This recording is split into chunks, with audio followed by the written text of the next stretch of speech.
Hi everyone, welcome to my channel, and in this video I wanted to share with you guys a recipe. It'll be in the end, but I wanted to share some clips as well of our day.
So while the kids were having their lunch finally, it was my turn. I had grilled chicken going that I had marinated in the morning, and then I made like a pico de gallo salad. It was so good.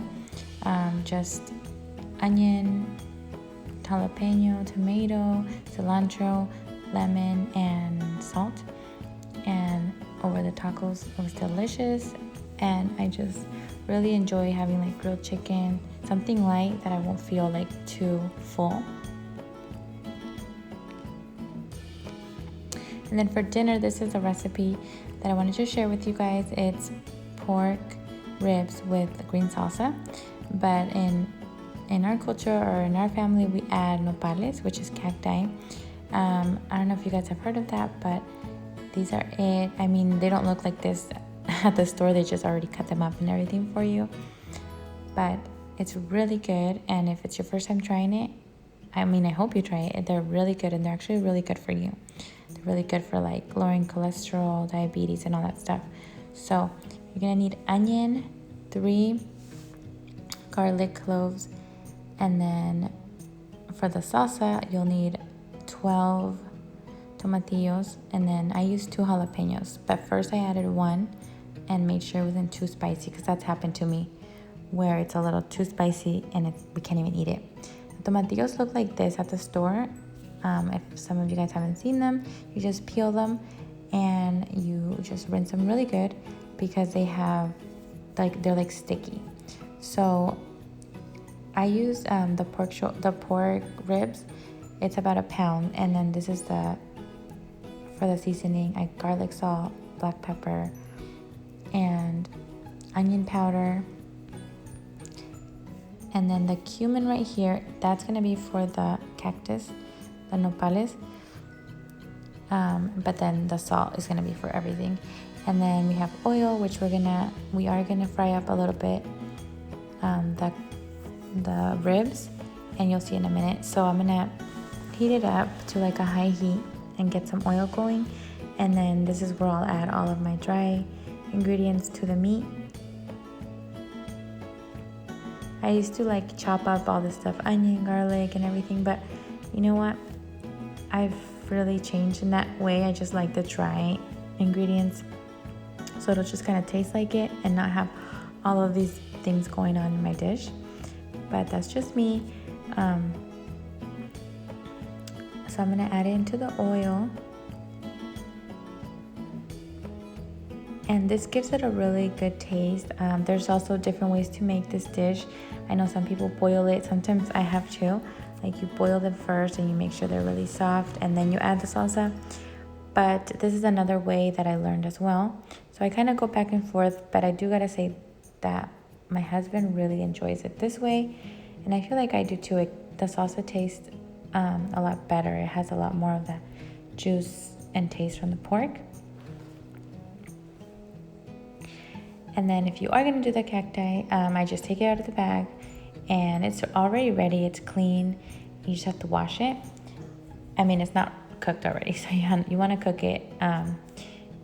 So onion, garlic, water, and salt.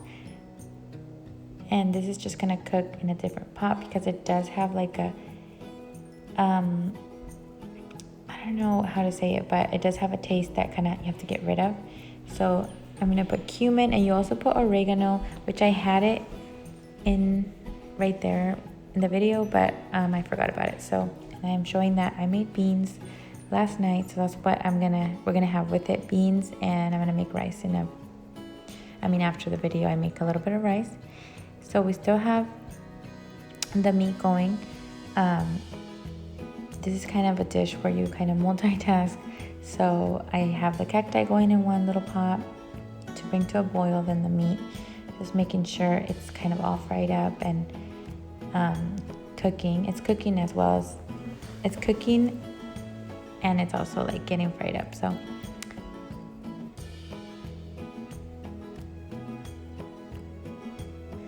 and I have it like on a high heat. I want to show you guys, and then while that's all going, we're gonna get started with the salsa. The salsa is gonna be raw. I used to like cook or boil the vegetables or the salsa before, but no, we're just gonna eliminate that step, put the garlic, the onion, and then it's just gonna be raw, because when you pour it into the meat, it is just gonna cook with the meat, so you don't really need to boil it. So there it goes. I know right now I only put some of the tomatillos and then one jalapeno, but like I said, in the end I ended up just putting everything in there. But I always want to check it before, because I don't want to make it too spicy. The kids don't eat any of this, but still, we don't want to have something be that spicy where we can't even eat it. And then I do add some water, you'll see in a second, which I forgot to say. But I also forgot to tell you guys about the chicken broth powder. I use Knorr, and you'll see in a second that I'm going to put a spoonful in there. You can use salt if you'd rather not do the chicken broth, or you can use pork broth. I don't know, I've never seen that, but it's just kind of to give it more flavor. So this is the kind I've been using. I got it at Costco, like the huge thing. I've used other brands as well, or you can just use salt, like I said. And there we have the meat still going, kind of frying up in there, and then the cacti is still not boiling, but it is cooking. You can see the color change. And then the meat, I'm gonna cover it now, since all the sides of it are seared. And now you can see the cacti is ready. So the salsa is ready to go, and it's raw, like I said, so it's gonna look like really bright, but it's just gonna be cooking, and it's gonna be so good. It's gonna cook with all those juices. And this is the cacti. It's already ready. I poured out the water. So if you don't want to use cacti, you just eliminate this step and cover the meat to simmer for 20 minutes. But if you are using the cacti, I poured it in right now. At the same time, I did the salsa. So now you just want to stir it up. And it's going to cook for about 20-30 minutes. I mean, it's going to be on like medium low, so it's not going to get burned or anything, and it's just going to make it, the more you cook meat, or especially like ribs, it's just going to get softer and juicier. So I cooked it for about 20 minutes with the lid on, and it's so good. This is a really like a favorite in our house. I mean, we don't have it every day. We probably have it like once a month or twice a month. We try to limit ready meats, but we do love them. So I don't make it often. I called David and I said, I'm making this, and he was so excited. So I also made some tortillas. I don't make them every day, but I did today because I wanted him to enjoy it. So after 20 minutes, you can see that it's done. I turned it off. The tortillas are going, and there he is. Served him with rice, beans. It's so good. There's my baby. I hope you guys try it at home, and I hope you guys like this recipe. Give me a like and subscribe for more recipes. Goodbye, guys.